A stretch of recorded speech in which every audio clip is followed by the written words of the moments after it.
सो hey guys, आज आपका स्वागत है एक बार फिर से यूट्यूब चैनल एसर बायो पे। तो आज हम लेकर आ चुके हैं क्लास 12 जेनेटिक्स का एक बहुत इंपॉर्टेंट टॉपिक, जो कि होने वाला है हमारे पास डीएनए पैकेजिंग। तो समझते हैं कि डीएनए पैकेजिंग होती क्या है। तो चलिए स्टार्ट करते हैं। सबसे पहले आपको जो पता होगा कि हमारा जो डीएनए है उसकी जो लेंथ है वो कम से कम 2 मीटर लॉन्ग होता है। हमारा पूरा डीएनए जितना भी हमारी बॉडी में फैला होता है, तो मान आपको बिलीव होगा कि मतलब हमारी जो एवरेज हाइट भी मान लो 5.5 या 5.6 ह्यूमन बॉडी की हाइट होती है, जो कि लगभग मान लो 150 या 170 से मीटर मान लो सेंटीमीटर।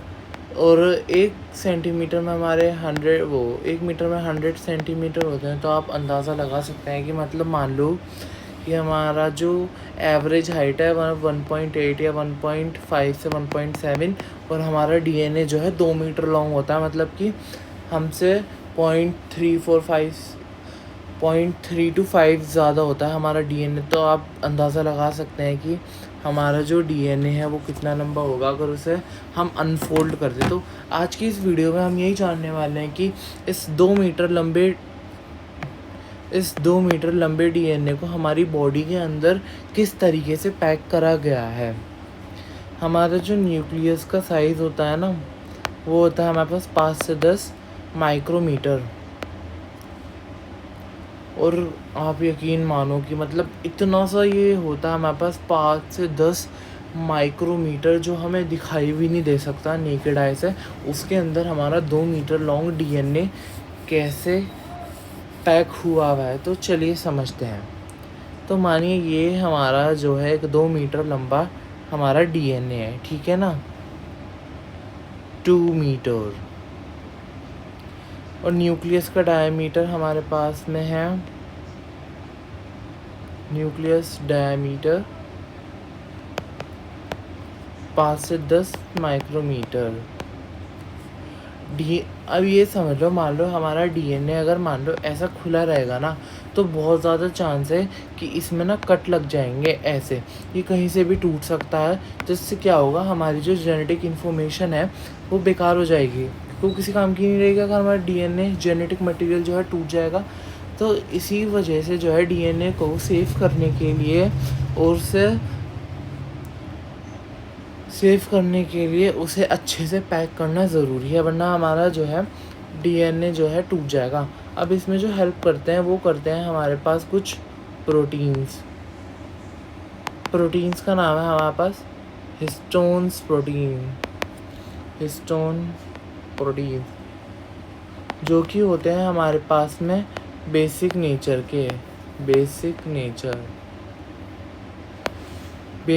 इसलिए होता है क्योंकि इनमें जो है हमारे पास में हिस्टोन प्रोटीन्स बेसिक होते हैं ड्यू टू अमीनो एसिड्स,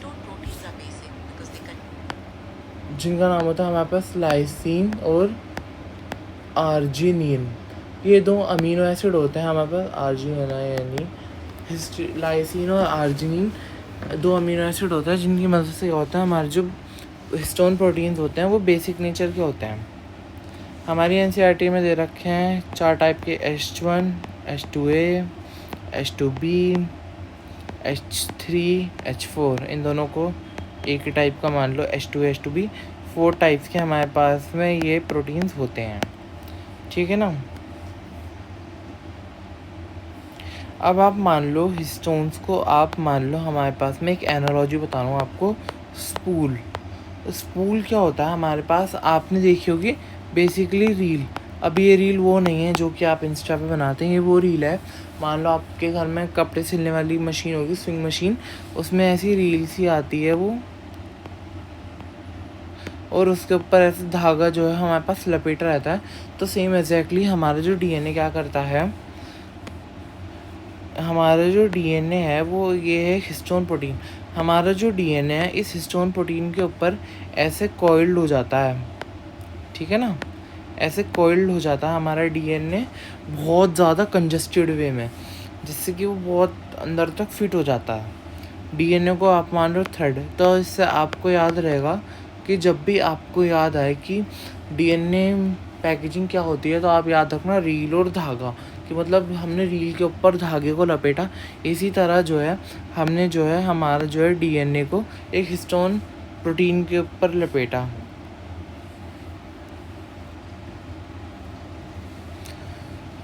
और इस स्ट्रक्चर को हम कहते हैं histone octamer, DNA histone octamer, क्योंकि इसमें 4 उसका यूज़ होता है हिस्टोन प्रोटीन्स का, 2 इसके 2 इसके 2 इसके 2 इसके, 2 H2A 2 H2B 2 H3 और 2 H4।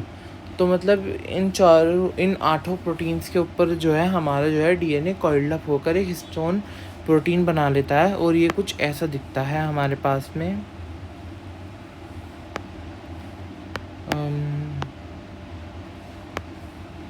थोड़ा सा मोटा कर लेता हूँ मार्कर को।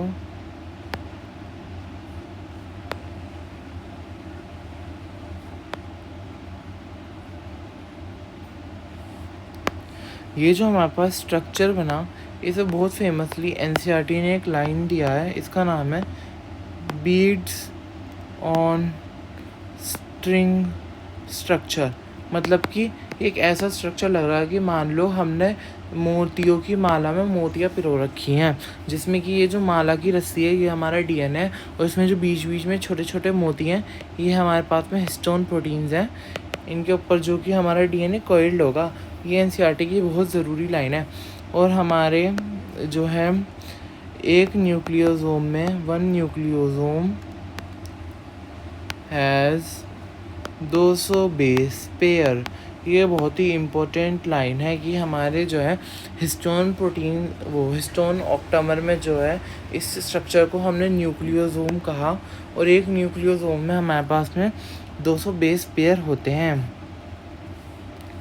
और फिर यही जो न्यूक्लियोसोम होते हैं वो मिलकर बना लेते हैं हमारे पास में न्यूक्लियोसोम मिलकर बना लेते हैं हमारे पास में एक और स्ट्रक्चर, मोटा फाइबर, जिसे हम नाम देते हैं क्रोमाटिन। क्रोमाटिन फाइबर जिसे हम बोलते हैं, जो कि हमारे पास सेल डिवीज़न में कंडेंस होता रहता है और आगे जाके हमारे पास क्रोमोसोम बना लेता है।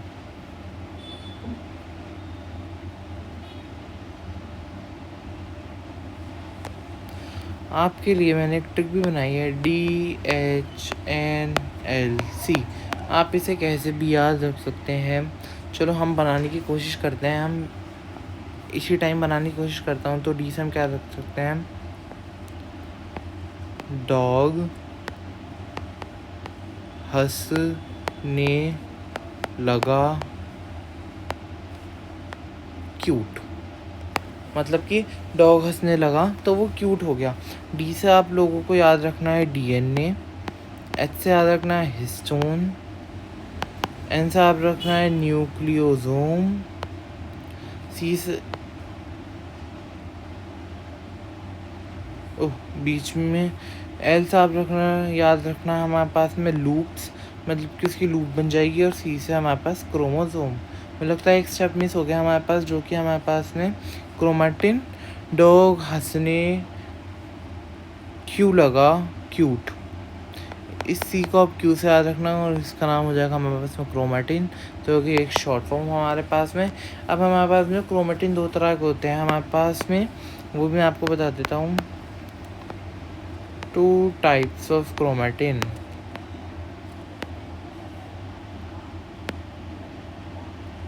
एक होता है हमारे पास में यू क्रोमाटिन, एक होता है हमारे पास में हेट्रोक्रोमाटिन। जो हमारे पास में यू क्रोमेटिन होता है बच्चों, वो होते हैं हमारे पास में ऐसे क्रोमेटिन जो होते हैं हमारे पास में लाइटली पैक्ड, और हेट्रोक्रोमेटिन जो होता है हमारे पास में होता है टाइटली पैक्ड। अभी मैं आपको डायग्राम से समझा देता हूँ कि ऐसा मतलब कि क्या होता है। कोई अलग पेन लेता हूँ। देखो मानो ये है हमारा डीएनए, ठीक है ना। अब ये इस डीएनए पे लगे हुए ये रहे हमारे हिस्टोन ऑक्टामर। आप देख सकते हैं कि ये थोड़े लूजली पैक्ड है, ये लूजली पैक्ड है, सॉरी गलती से मैंने लाइटली लिख दिया, लूजली पैक्ड, इसी से लिख लेते हैं। ये हमारे पास में लूजली पैक्ड होता है मतलब हल्के हल्के से, और ये टाइटली पैक्ड होते हैं हमारे पास में, मतलब कि ये इस तरीके से पैक्ड होंगे।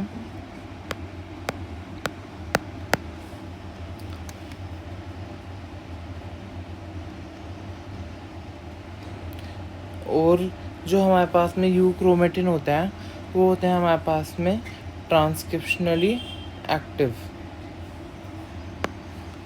लिख देता हूँ मैं,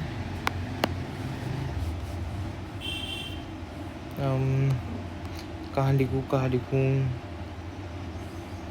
हाँ यहाँ पे लिख देता हूँ, कौन से कलर से लिखूँ, पर कलर बहुत सारा है। ये हमारे पास में होता है ट्रांसक्रिप्शनली इनएक्टिव, मतलब ये ट्रांसक्रिप्शन में पार्ट नहीं लेते हैं। अगर आपको ट्रांसक्रिप्शन नहीं पता क्या होता है तो आप एक मेरी वीडियो देख लीजिएगा, मैंने ट्रांसक्रिप्शन पे ऑलरेडी एक वीडियो बना चुकी है जो कि बहुत ईजिली मैंने समझा दिया कि ट्रांसक्रिप्शन क्या होता है।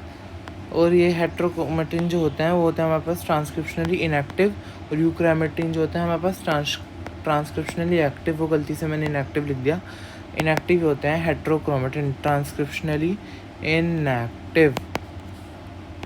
ये हमारे पास में लाइट स्टेन होता है, मतलब मान लो हमने इसमें स्टेन लगाया कोई सा भी बेसिक डाई वगैरह, तो ये लाइट स्टेन होंगे। वहीं ये हमारे पास टाइटली पैक्ड होते हैं तो स्टेन ज़्यादा लेंगे, तो इसलिए हमारे पास में डार्क स्टेन ले लेते हैं ये।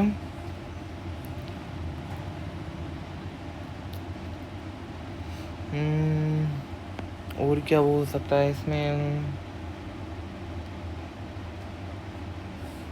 ये ज़्यादातर जो है हमारे पास में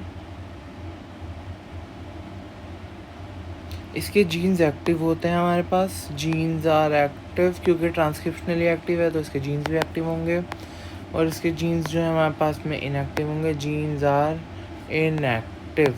तो यही था आपका packaging in DNA, packaging in eukaryotes. So I hope कि आपको समझ में आओ, तो मेरी वीडियो को लाइक कीजिए और शेयर कीजिए, सब्सक्राइब करना ना भूलिए मेरे चैनल एसर बायो को। मिलता है आपसे नेक्स्ट वीडियो में, बाय बाय। और नीट में इससे हर साल 1-2 क्वेश्चन पूछे जाते हैं टॉपिक से, मतलब एक तो पूछा ही जाएगा, तो पढ़िएगा इसे एनसीईआरटी से एक बार। बाय।